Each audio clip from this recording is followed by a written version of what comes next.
privilégio de poder compartilhar a palavra do Senhor com os irmãos. E a nossa oração para que Deus fale ao nosso coração pela sua palavra. Nós vamos abrir a Escritura em 1 Tessalonicenses, capítulo 3. 1 Tessalonicenses, capítulo 3.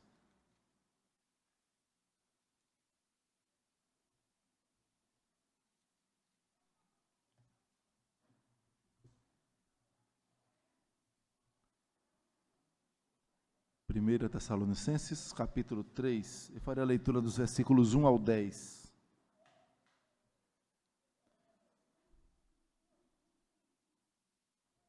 Diz assim a palavra do Senhor. Pelo que, não podendo suportar mais o cuidado por vós, pareceu-nos bem ficar sozinhos em Atenas, e enviamos nosso irmão Timóteo, ministro de Deus no Evangelho de Cristo, para em benefício da vossa fé confirmar-vos e exortar-vos, a fim de que ninguém se inquiete com estas tribulações, porque vós mesmos sabeis que estamos designados para isto. Pois quando ainda estávamos convosco, predissemos que íamos ser afligidos, o que de fato aconteceu e é do vosso conhecimento. Foi por isso que, já não me sendo possível continuar esperando, mandei indagar o estado da vossa fé, temendo que o tentador vos provasse e se tornasse inútil o nosso labor. Agora, porém, com o regresso de Timóteo, vindo do vosso meio, trazendo-vos boas notícias da vossa fé e do vosso amor, e ainda de que sempre guardais grata lembrança de nós, desejando muito ver-nos, como, aliás, também nós a vós outros, sim, irmãos, por isso fomos consolados acerca de vós, pela vossa fé, apesar de todas as vossas privações e tribulação. Porque agora vivemos, se é que estáis firmados no Senhor.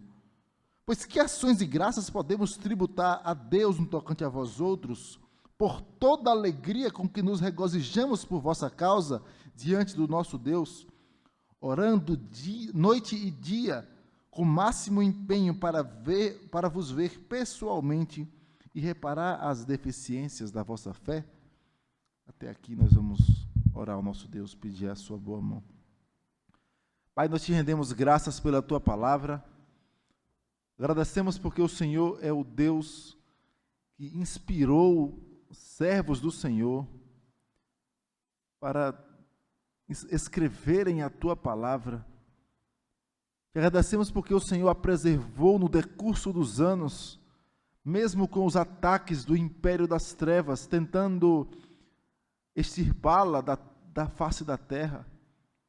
Quantos servos teus deram a sua vida para preservar esta bendita palavra, e nós te rendemos graças. Obrigado porque o Senhor nos fala ainda hoje através desta palavra bendita. Nós te pedimos, Pai, que o Senhor fale ao nosso coração nesta noite. Que o Senhor não deixe, ó Pai, que saiamos daqui do mesmo modo como entramos. Queremos sair daqui cheios do Senhor, cheios da Tua palavra, exortados, consolados, confrontados, direcionados para o nosso Senhor Jesus Cristo. Que os nossos olhos se voltem para o nosso Senhor Jesus. Ó Deus, que o Teu Santo Espírito, o mesmo que inspirou esta palavra há tanto tempo, que o mesmo Espírito Teu, Espírito Santo, nos visite, fale ao nosso coração. É o que nós pedimos, em nome e por amor do nosso Senhor Jesus. Amém, Senhor. Meus irmãos, eu não sei quantos acompanharam algumas notícias nos últimos dias com respeito à nossa fé. Há pouco tempo, eu creio que 2 ou 3 meses, eu recebi no WhatsApp, num grupo de amigos, um post do governo do estado da Bahia, de um órgão do governo, e neste post dizia assim: falar que você precisa encontrar Jesus é intolerância religiosa. Vou repetir. Governo do estado da Bahia. Se você chegar no seu ambiente de trabalho, no seu ambiente de escola, faculdade, amizade, meu amigo, você precisa encontrar Jesus. Esta afirmação, você precisa encontrar Jesus, segundo este post do nosso governo, é intolerância religiosa. Cidade de Taubaté. O Ministério Público baixou uma nota e pediu que os professores de Taubaté assinassem um termo de ajuste de conduta para não mais falar nada referente ao que ele chama de proselitismo religioso, de defender a sua religião. E especificando, disse que você, lá em Taubaté, os professores daquela cidade não podem dizer Deus te abençoe para os alunos. Eu creio que é possível que tenhamos professores aqui. Imagine.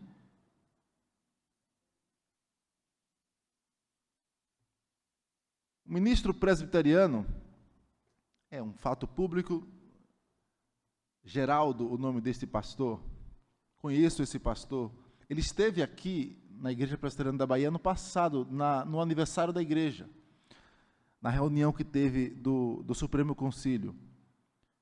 Ele, depois, no Senado, vocês estão acompanhando a questão dos Yanomamis, vocês possivelmente ouviram falar da missão Kaiowá, é uma missão presbiteriana. E o pastor Geraldo, ele é um dos líderes e trabalha na missão Kaiowá, e ele foi chamado para depor no Senado. Mas o que chamou a atenção foi o que um dos senadores perguntou para ele. Disse assim: você não acha que é uma agressão à cultura Yanomami ter uma missão evangélica lá? Não vou dar os detalhes, porque a direção era outra, era questões financeiras, e a pergunta nem tinha a ver com o caso em si, a questão era os recursos. Mas vejam que o cerco cada dia mais se aperta para os crentes. O povo de Deus é um povo em toda a história perseguido. Por quê? Porque Satanás não quer o bem do povo de Deus. O inimigo veio para roubar, matar e destruir. Jesus disse que Jesus veio para dar vida e vida em abundância. Jesus tem vida verdadeira, vida plena, completa, transbordante. Mas o império das trevas, o inimigo da nossa alma, quer roubar, matar e destruir. É por isso que os nossos olhos precisam ficar atentos, porque o povo de Deus, ele há de ser perseguido, injuriado, maltratado. Mas nós não somos da fé que retrocede. O autor aos Hebreus diz: nós não somos da fé que nas perseguições dá meia volta e abandona o Filho de Deus. Nós somos, Hebreus capítulo 10 fala, da fé para a conservação da alma. A fé genuína, aliás, se você perguntar no estádio do Barradão, da Fonte Nova, cheio, quem aqui tem fé? O estádio todo vai dizer que tem. Mas não é dessa fé que Cristo fala. Não é esta a fé que a Escritura ensina.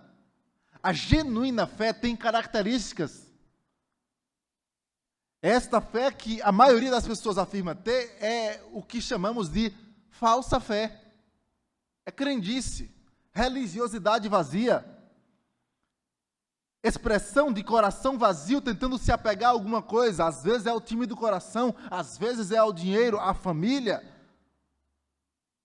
Mas a Escritura fala de uma verdadeira fé, de uma fé que nas tribulações continua firme, de uma fé que não dá meia voltas, Aquele que tem posto a mão no arado e olha para trás não está apto.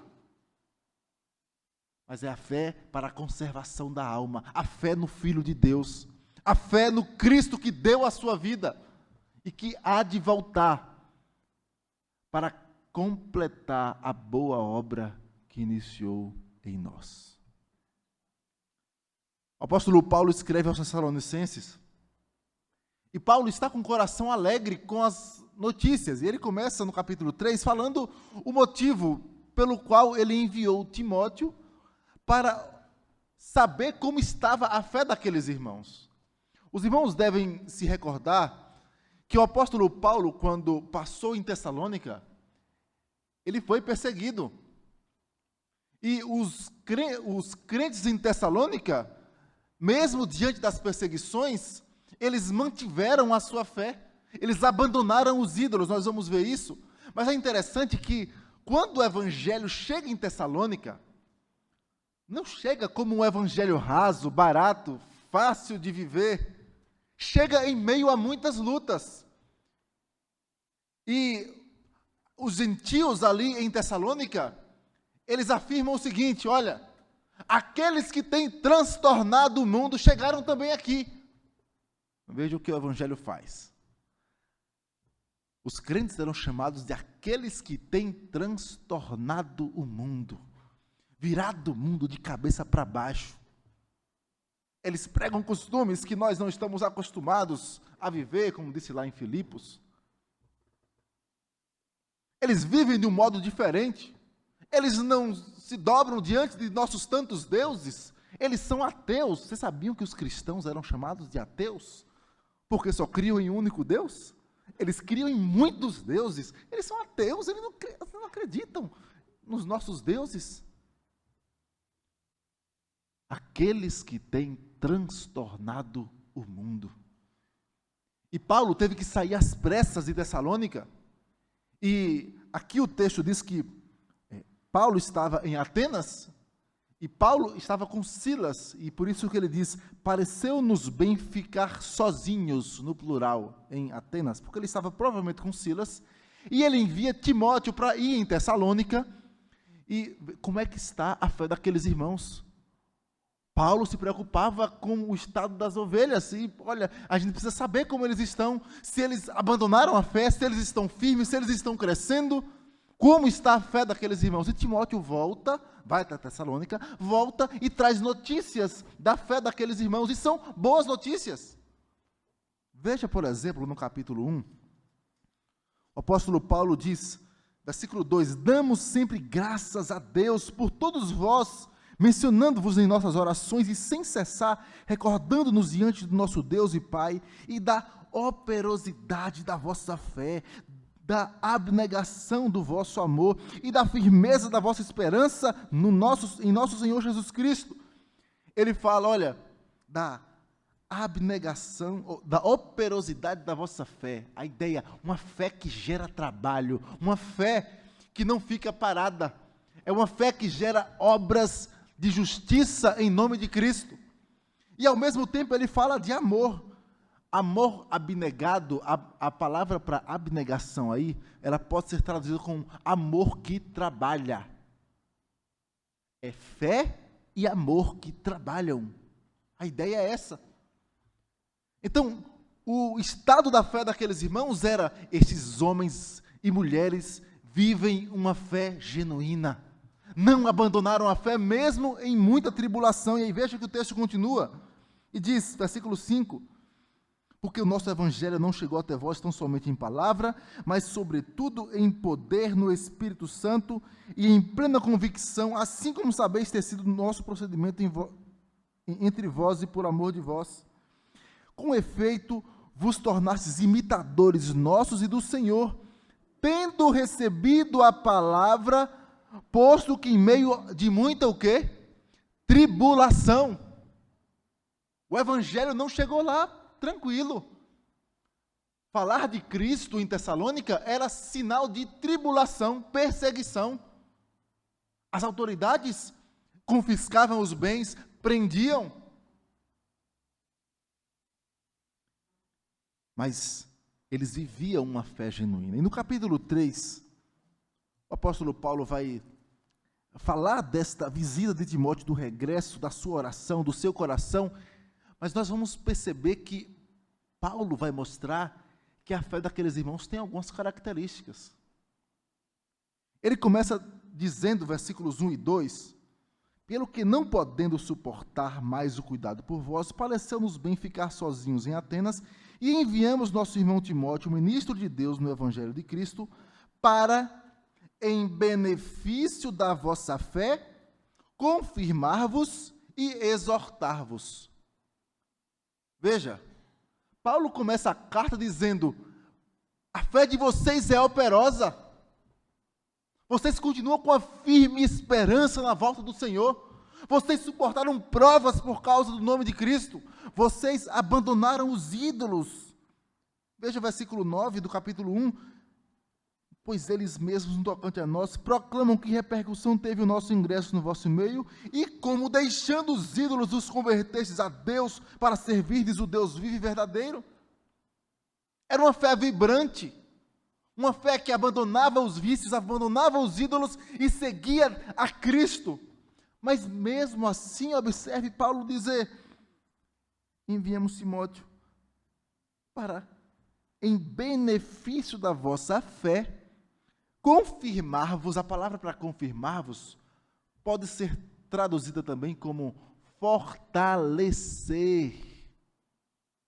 Olha que interessante. Paulo fala que aqueles irmãos viviam uma fé madura, viviam uma fé provada no fogo, mas ao mesmo tempo Paulo diz, não é uma fé que se acomoda, a fé de vocês precisa ser fortalecida. Vocês precisam de crescimento, exortação, consolo. E a ideia é que uma fé genuína não é estagnada. Eu já sou crente já há tantos anos, eu já atingi já o auge da minha fé. Estou tranquilo, não preciso mais ler a Bíblia todo dia, não preciso mais orar todos os dias. Eu já fiz isso por muitos anos, já está suficiente. Meus irmãos, a fé genuína deseja crescer. A fé genuína não fica estagnada. A Bíblia fala que, eu citei agora há pouco, aquele que começou a boa obra em vós, há de completá-la até ao dia de Cristo. Isso mostra que a boa obra que Deus fez em nós, colocando a fé em nosso coração, não fica estagnada, ela cresce. Nós não podemos ser crentes que ficam acomodados. Nós precisamos desejar crescimento da nossa fé. Lembre-se dos discípulos. Os discípulos viveram junto a Cristo, andaram com Cristo, viram a Cristo, tocaram. João fala na sua carta, na sua primeira carta, o que as nossas mãos apalparam com respeito ao verbo da vida. Nós estivemos junto dele. Mas nos momentos difíceis, o que eles diziam? Senhor, aumenta-nos a fé. Consciência de que a fé genuína cresce. A fé genuína não lhe leva à procrastinação espiritual, a viver o evangelho de qualquer jeito. Adolescentes, vocês são tentados pelo mundo para se apartar do evangelho, para achar a Bíblia chata, para achar o culto demorado demais, mas passa 2, 3 horas em um cinema assim, vibrando, não pisca um olho. Não se acomodem na vida espiritual, roguem a Deus por crescimento. Senhor, aumenta a minha fé.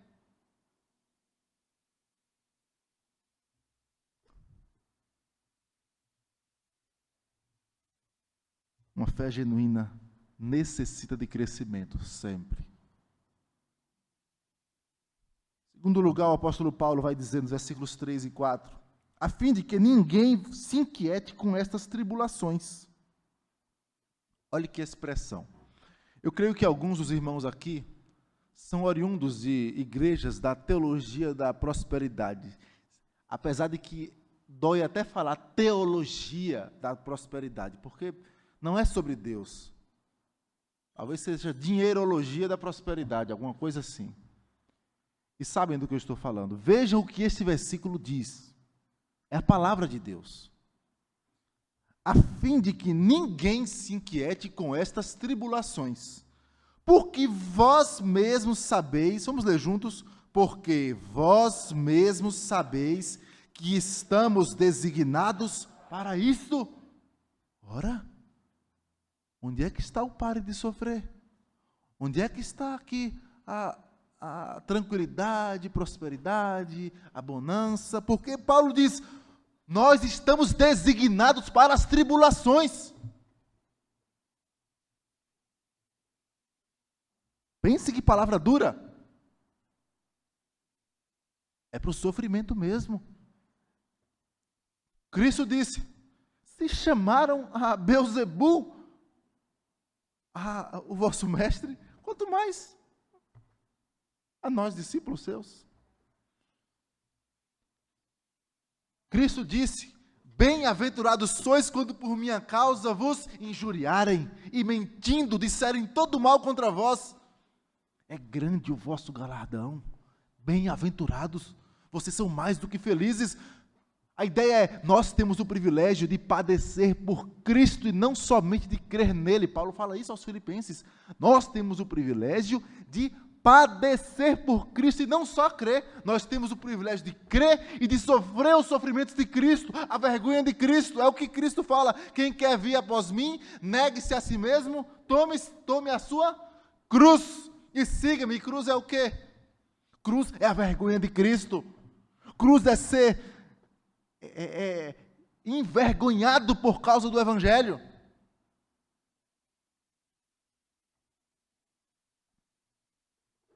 A fé genuína suporta as tribulações. Não é uma tempestade ou um furacão que vai tirar aquele que tem a fé genuína no Senhor Jesus Cristo. Eu repito o texto que Paulo diz. Como deixando os ídolos, vos convertestes a Deus para servirdes o Deus vivo e verdadeiro. Versículo 6, capítulo 1. Tendo recebido a palavra, posto que em meio de muita tribulação, tristes, cabisbaixos, chorosos, reclamões, murmuradores, é assim que diz aí? Com alegria no Espírito Santo. Veja, nas tribulações com alegria. Lembre-se dos discípulos, alegres porque estavam tendo o privilégio de sofrerem pelo nome de Cristo. E dizer, Deus, na sua infinita sabedoria e amor, me fez sofrer pelo seu nome. Me deu a dignidade de ser reconhecido como um servo de Cristo, que professa uma fé genuína. A fé genuína não abandona na hora das tribulações. Sejam quais forem elas.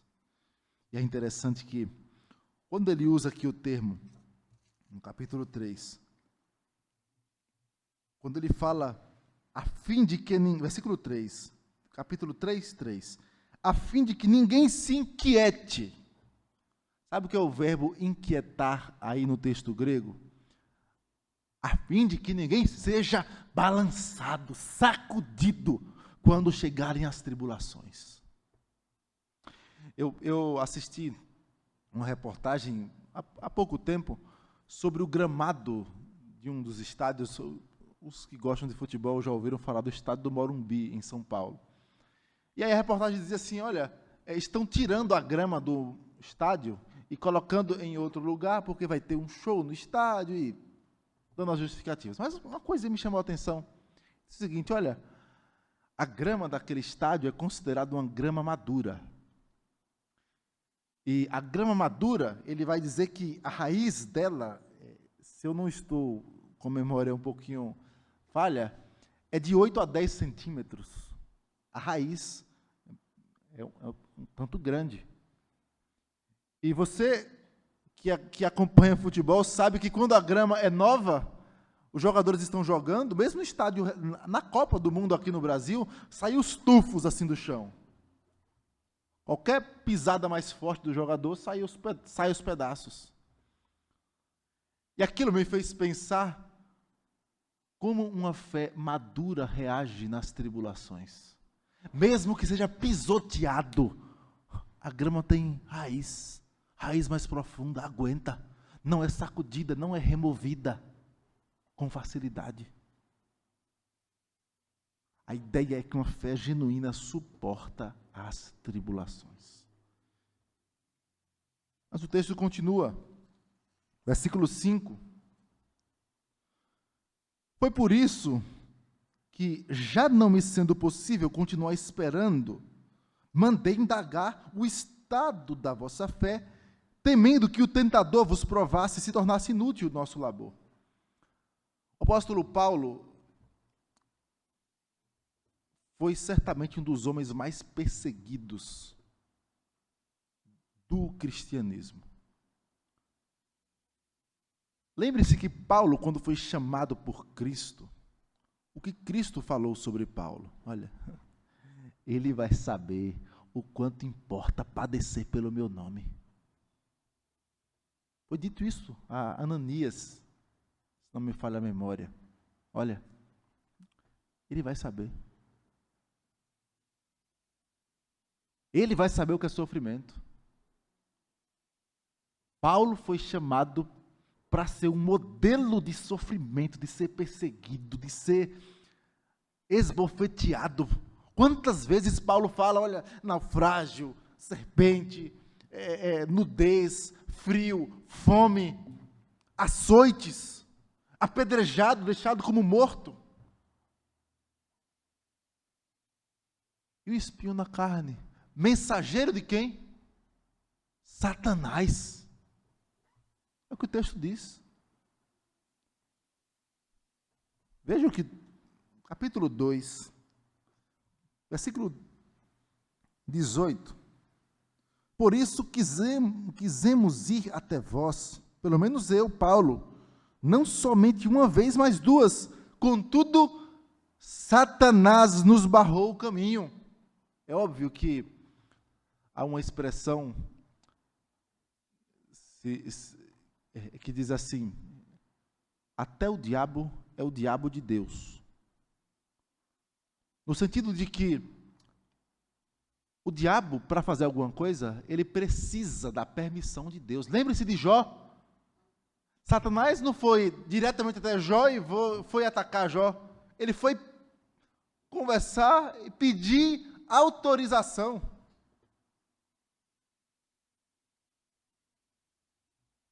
E o que o apóstolo Paulo mostra, que Paulo sabia como o tentador tinha artimanhas terríveis para derrubar uma fé genuína, para fazer esmorecer.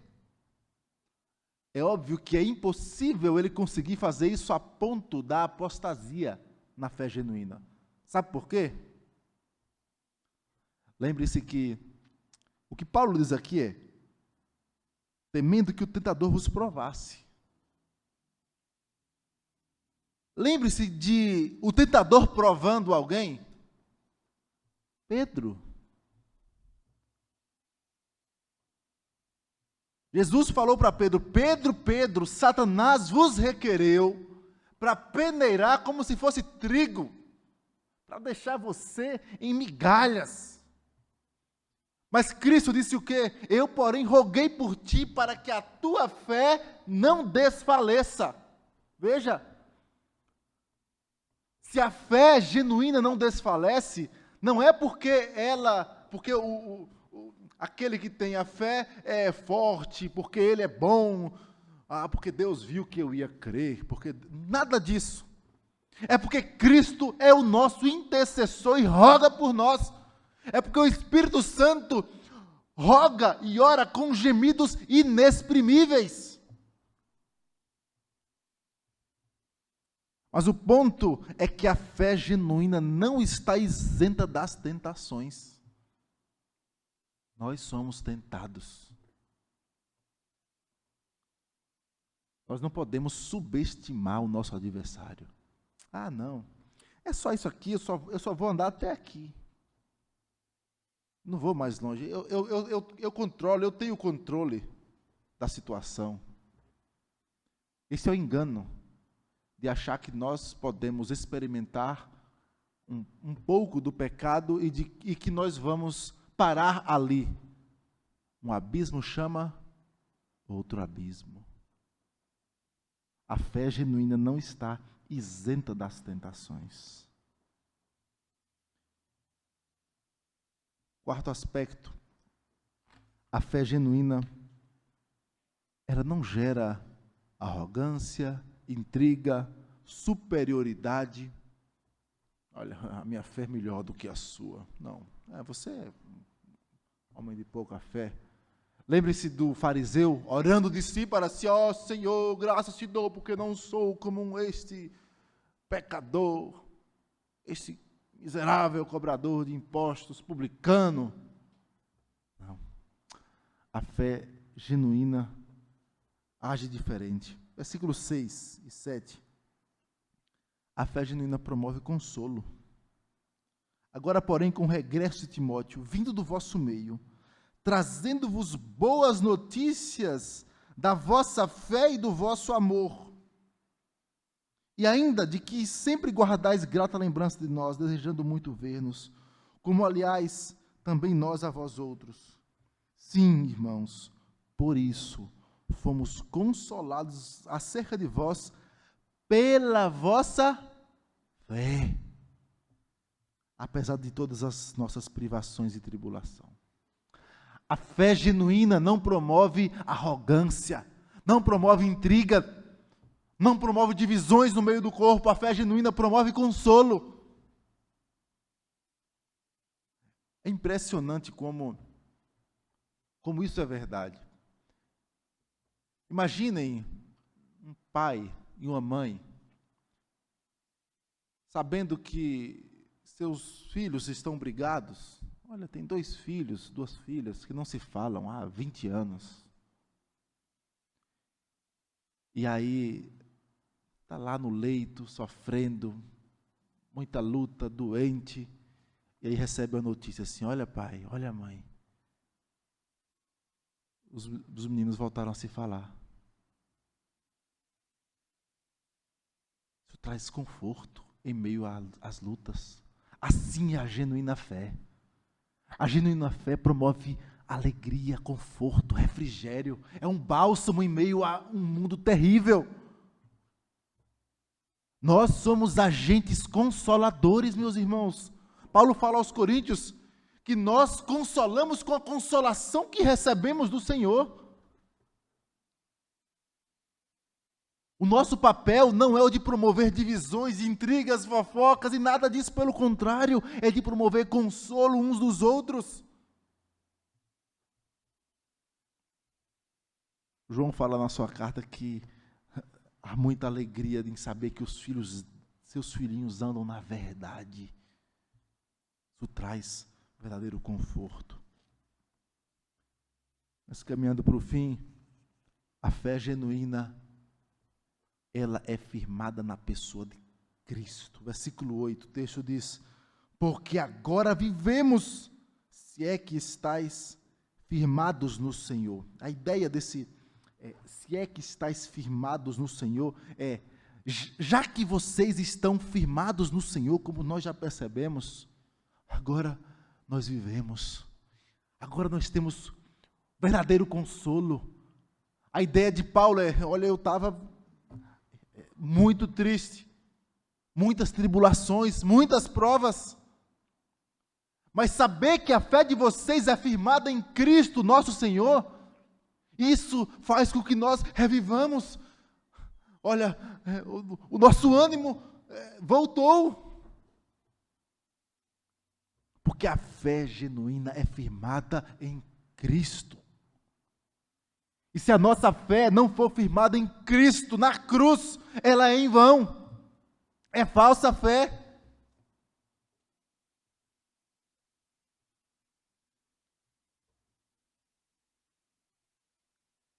E unida a esta ideia, versículos 9 e 10, Paulo vai dizer que por ela ser firmada em Cristo, ela redunda em glória a Deus. Não em vanglória, mas em glória ao Senhor. Olha o que o texto diz. Pois que ações de graças, é uma pergunta retórica. Eles, que ações de graças podemos tributar a Deus no tocante a vós outros? A ideia aqui é, eu não sei como, não temos como agradecer a Deus pelo que temos visto na vida de vocês, por toda a alegria com que nos regozijamos por vossa causa diante do nosso Deus, orando noite e dia com o máximo empenho para vos ver pessoalmente e reparar as deficiências da vossa fé. Essa pergunta tem relação com o início. Que ações de graças podemos tributar a Deus? Paulo dizendo, olha, só podemos tributar glórias ao nome do Senhor pela vossa fé. E veja que ele encerra com esta pergunta, falando sobre o que começamos, que a fé, mesmo sendo estável, mesmo Paulo dizendo, vocês têm uma fé operosa, Paulo diz, há deficiências a serem reparadas. Mas ele diz, nós precisamos tributar glórias ao Senhor. A fé genuína redunda em glória ao nome do Senhor.